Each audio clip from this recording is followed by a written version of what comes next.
Ndugu zangu, kuna fundisho tunalipata hata katika misiba.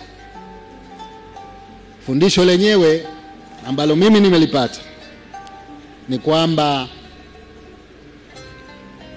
tuwe tayari kuwasifu na kuwaambia wafanyakazi wetu wakifanya vyema pale pale wanapofanya vyema.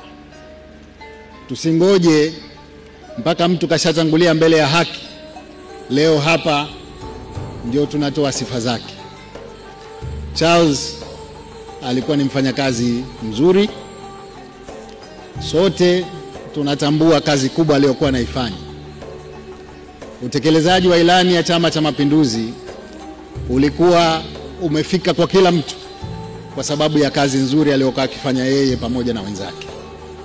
Lakini kama ilivyosemwa hapa, wakati tunatoa taarifa utekelezaji wa ilani ya CCM katika mkutano mkuu wa Chama cha Mapinduzi, watu wote waliridhika na kazi nzuri iliyofanyika na sauti nzuri iliyowekwa na Charles, na kwa kweli tutammisi sana, kwa sababu kama nilivyosema awali, alikuwa ni mtu ambaye anajituma, ni mtu ambaye mara zote alikuwa tayari kuhakikisha kwamba majukumu yake yanatimia. Kwa hivyo mimi leo nataka niseme kwamba kama kuna jambo ambalo ninalijutia ni kutomwambia Charles.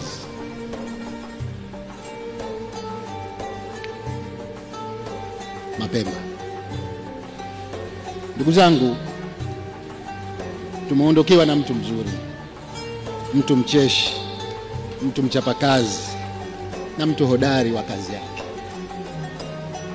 Lakini ndio mapenzi ya Mungu, na sote tuko katika njia hiyo. Nichukue fursa hii toa pole kwa familia, ndugu, jamaa na marafiki na waombolezaji wenzangu nyote kwa kuja kumsindikiza ndugu yetu.